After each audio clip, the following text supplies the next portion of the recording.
መከላከያ ሰራዊት በሀገር ቤት ልዩ በርከት ያሉ ግዳጆችን እየተወጣ ነው። ምንም እንኳን ለሁለት ዓመታት ያህል በሰሜን ኢትዮጵያ 3 ክልሎችን ማዕከል አድርጎ የተካሄደው ደም አፋሳሽ ጦርነት በፕሪቶሪያው የዘላቂ ግጭት ማቆም ስምምነት ቢቋጭም መከላከያ አሁንም በሀገር ቤት ብዙ ግዳጆችን እንዲወጣ ግድ ብሎታል። የፕሪቶሪያው የሰላም ስምምነት በትግራይ ሰላም ድባብ ቢፈጥርም ህወሓት በስምምነቱ መሰረት ትጥቅ ባለመፍታቱ መጨረሻ ላይ ከፌደራሉ መንግስት ጋር እስከ መጋጨት የደረሰበት ሁናቴ በትግራይ ዳግም ሰላሙ ደፍርሶ ሌላ ዙር ጦርነት ሊቀሰቀስ ይችላል የሚል ስጋት አለም።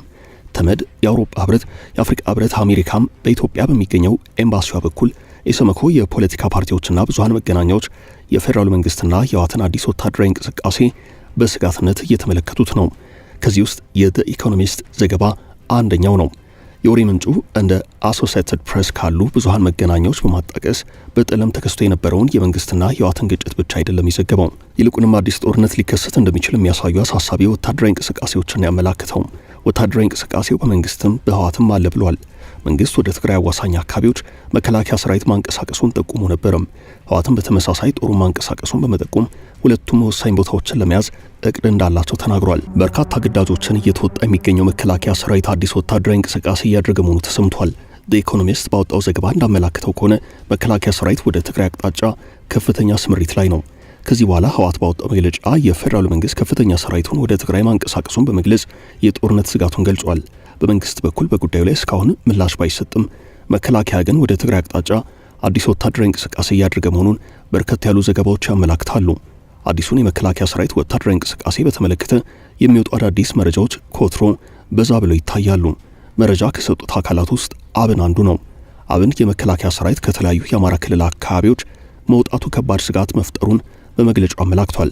የአማራ ብሔራዊ ንቅናቄ አብን አሁን ካለው ፖለቲካዊ አቋሙ አኳያ በአማራ ጉዳይ የሚሰጠው መግለጫ በተለይ በአማራ ህዝብ በኩል ተቀባይነቱ ጥያቄ ውስጥ ቢገባም ስለ መከላከያ አዲስ ወታደራዊ እንቅስቃሴ ግን ያጋራው መረጃ አለ። ጥያቄው መከላከያ ለምን ወጣ የሚለው ነው። በዚህ ጉዳይ ላይ መጠን ቆይታ እናደርጋለን። አብራችሁን ቆዩ። የቀጠለው የህወሓት ጦር ስምሪት። ህወሓት የዓለም አቀፍ ትኩረትን ለማግኘት በሚል ተደጋጋሚ ወታደራዊ እንቅስቃሴና ወታደራዊ ስምሪት እንዲሁም አልፎ አልፎ ውጊያ ያደርጋል። የፌደራሉ መንግስት በህወሓት ጉዳይ ዝምታ መርጦ ቆይቶ ከሰሞኑ በመግለጫ ሳይከስ በተግባራዊ እርምጃ መከላከያን ወደ ትግራይ አንቀሳቅሷል። ይህን ተከትሎም ህወሓት የፈለገውን ትኩረት ለማግኘት አጋጣሚ ቢፈጠርለትም ዓለም ጉዳዩን እየተመለከተ ያለው እጅግ አሳሳቢ በሆነ የጦርነት ስጋት ነው። ህወሓትም የፌደራሉ መንግስትም ጦራቸውን ከማንቀሳቀስ ባሻገር መጠነኛ ግጭት እስከ ማካሄድ ደርሰዋል። አሁን አይኖቹ ወደ ሰሜን ኢትዮጵያ ዞረዋል። ህወሓት ጦሩን ወደ ወልቃይትና ራያ እንዲሁም ወደ አፋር አቅጣጫ ባሉ የጦር ግንባሮች ማንቀሳቀሱን ከመቀጠሉ አንጻር ሰዎች ከቤታቸው ተፈናቅለዋል። የነዋሪዎቹ መፈናቀል ምክንያት ከጦርነት ስጋት ጋር የተያያዘ ነው። ህወሓት ጦር ማሰማራቱን አጠናክሮ መቀጠሉ ሰላማዊ ነዋሪዎችን የጦርነት ስጋት ላይ ጥሎ እንዲሸሹ እያደረጋቸው ነው። መፈናቀሉ የበዛው በራያ አላማጣ በኩል ነው። የህወሓት ወታደራዊ እንቅስቃሴና ስምሪት የቀጠለውም በዚሁ ግንባር ነው። በዚህ ምክንያት የፕሪቶሪያው የግጭት ማቆም ስምምነት የድፍን 2 ዓመታቱን ደም አፋሳሽ የሰሜን ኢትዮጵያ ጦርነት በመቋጨት የሰላም ተስፋን አሳይቶ የመቆየቱን ያህል አዲስ የጦርነት ስጋት ደቅኗል። ስምምነቱን ካካሄዱት ሁለቱ ተፋላሚ አካላት መካከል አንዱ ሌላውን በስምምነቱ ጥሰት ይወቅሳል።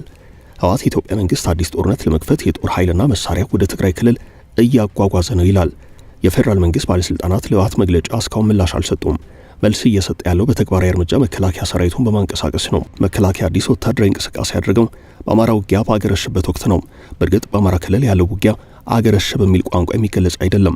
ምክንያቱም ውጊያው የቆመበት ጊዜ የለም። ስለዚህ በክልሉ ውጊያው ተጠናክሮ በቀጠለበት ሁናቴ መከላከያ ሰራዊት ከአንዳንድ አካባቢዎች ለቆ መውጣቱን በጉዳዩ ላይ መግለጫ የሰጠው የአማራ ብሔራዊ ንቅናቄ አብን ነው።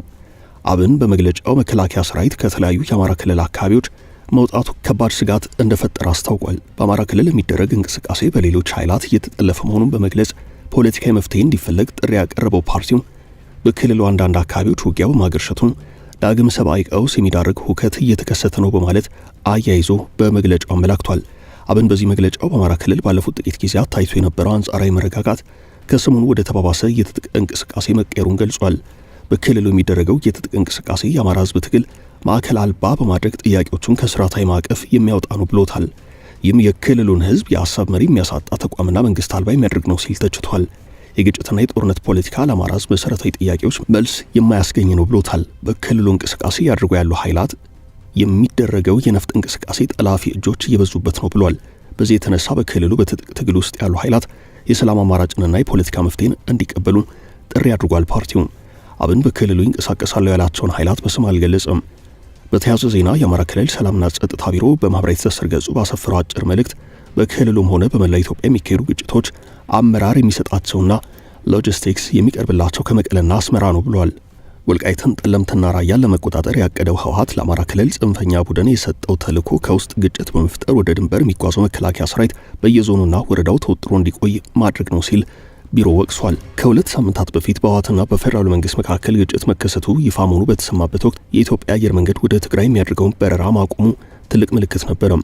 ግጭቱን ተከትሎ የአፍሪካ ህብረትና እንደ ኢትዮጵያ ሰብአዊ መብቶች ኮሚሽን ያሉ ተቋማት ካቀረቡት የሰላም ጥሪ በኋላ ግን በትግራይ ጊዜ አስተዳደርና በህወሓት በኩል ግጭቱን በማቆም ሰላማዊ ውይይት ለማድረግ መመረጡ ተገልጾ ነበረም። እውቅና የተነፈገው የህወሓትና የምርጫ ቦርድ ጉዳይ ልባት እስካላገኘ ድረስ ግጭቱን በዘላቂነት መፍታት አስቸጋሪ ነው ከሚለው ግምት ጀምሮ ስጋቱ ቀጥሏል። ጉዳዩ ፖለቲካዊ መፍትሄ ያሻዋል ተብሏል። አዲሱ የሰሜኑ ጦርነት ስጋት። የሰሜን ኢትዮጵያ ውጥረት ወደ ሌላ ዙር ጦርነት የማምራት እድሉ እየሰፋ ያለው ህወሓት ከያዘው አቋም ጋር ተያይዞ ነው። በወልቃይትና በራያ ጉዳይ በያዘው የማይቀይር አቋምና የፌዴራሉ መንግስት በሚገዳደር መልኩ ከኤርትራ ከሱዳን ጦርና ከግብጽ ጋር መሰለፉ በቀጠናው ከባድ ስጋት አስከትሏል። ለዚህም ነው ጉዳዩን በቅርበት የሚከታተሉ አካላት መንግስትና ህወሓት ግጭቱ ውስጥ ከገቡ ግጭቱ ቀጠናዊ መልክ ይዛል የሚል ስጋታቸውን በግልጽ እየተናገሩ ያሉት። የተባበሩት መንግስታት ድርጅት የሰብአዊ መብቶች ከፍተኛው ኮሚሽነር በትግራይ ያለውን የጸጥታና የሰብአዊ መብት እንቅስቃሴ አሳሳቢ ሲሉ ገልጸውታል። ሁሉም ወገኖች ውጥረቱን ለማርገብ አስቸኳይ እርምጃዎችን እንዲወስዱም ጥሪ አድርገዋል። ኮሚሽነሩ በመከላከያ ሰራዊትና በትግራይ ኃይላት መካከል በቅርብ የተቀሰቀሰው ግጭት በሰሜን ኢትዮጵያ ያለውንና ቀድሞውኑ ደካማ የሆነውን ሰብአዊና የሰብአዊ መብት ቀውስ ይበልጥ የሚያባብሰው ነው ብለውታል። ሁናቴው ወደ ጦርነት በድጋሚ ወደ ግጭት ከማምራቱ በፊት በፖለቲካዊ ውይይትና በመተማመን ግንባታ እርምጃዎች ውጥረቱን ለመቀነስ የዓለም አቀፉ ማህበረሰብ ድጋፍ የታከለበት በሁሉም ወገኖች በኩል የተቀናጀና ቀጣይነት ያለው ጥረት እንደሚያስፈልግ አያይዘው ተናግረዋል። በውጊያው ወቅት ድሮኖች፣ መድፎችና ሌሎች ከባባድ መሳሪያዎች ጥቅም ላይ መዋላቸውን ሪፖርቶች ያመላክታሉ። ኃላፊው በግጭቱ ወቅትና ከግጭቱ በኋላ በሁለቱም በኩል ማለትም በመከላከያ ሰራዊትና በትግራይ ጸጥታ ኃይላት እየተፈጸሙ ባሉ ስርዓቶች ዙሪያ ስጋታቸውን ገልጸዋል። ንጹሃን ዜጎች በድጋሚ እየጨመረ ባለው ውጥረት መካከል ተይዘዋል የሚሉት ኮሚሽነሩ ከተቃራኒ ወገን ጋር ግንኙነት አላቸው በሚል ጥርጣሬ የሚፈጸሙ ስርዓቶች መቆም አለባቸው ብለዋል። የሰሜኑን ውጥረት ያባባሰው በኢትዮ ኤርትራ መካከል በቅርቡ የታየው ውጥረት ያላቸውን ስጋት የገለጹት ኮሚሽነሩ ሁኔታው ይበልጥ መባባሱ በሁለቱ ሀገራት እንዲሁም በሰፊው አፍሪካ ቀንድ ያለውን ሰብአዊና የሰብአዊ መብቶች ፈተና እንደሚያባብሰው ተናግረዋል። ባለፈው ቅዳሜ የውጭ ጉዳይ ሚኒስትሩ ጌዲዮን ጢሞቴዎስ ለኤርትራ የላኩት ማስጠንቀቂያ ያዘለ ደብዳቤ እዚህ ጋር ሌላኛው መታወስ የሚገባው ጉዳይ ነው። ከህወሓት ወታደራዊ እንቅስቃሴ ጀርባ የኤርትራ መንግስት መኖሩን የኢትዮጵያ መንግስት በተለያዩ አጋጣሚዎች ይናገራል። አሁን የቀጠናው መነጋገሪያ ሆነው የኢትዮ ኤርትራ ፍጥጫ ለዚህ ግልጽ ማሳያ ነው። የውጭ ጉዳይ ሚኒስቴር ኤርትራ ከተቆጣጠረቻቸው የኢትዮጵያ ሉዓላዊ ግዛቶች ጦሯን እንድታስወጣ ጠይቋል። ደብዳቤው የኤርትራ ሰራዊት ከኢትዮጵያ ሉዓላዊ ግዛቶች እንዲወጣና ለድርድር ዝግጁ እንዲሆን ቢጠይቅም ኤርትራ በምላሿ ፈቃደኛ አልሆነችም። ኤርትራ ትርጉም የለሽ ውዝግብ ውስጥ አልገባም ብላለች። የኢትዮ ኤርትራ ፍጥጫ የፕሪቶሪያው ስምምነትን መሰረት ካድርገው ሌላኛው የህወሓትና የፌዴራሉ መንግስት አለመግባባት ጋር ተያይዞ የሚታይ ሲሆን ውጥረቱን ከፍ አድርጎታል። መረጃዎች እንደሚያሳዩት የኢትዮጵያ ፌዴራል መንግስትና ህወሓት እንዲሁም የኤርትራ መንግስት ጦራቸውን እያንቀሳቀሱ ነው። የመከላከያ ከክልሉ የመውጣት ዓላማ ከሰሜኑ ውጥረት ጋር ተያይዞም የሚተረጎም ሆኗል።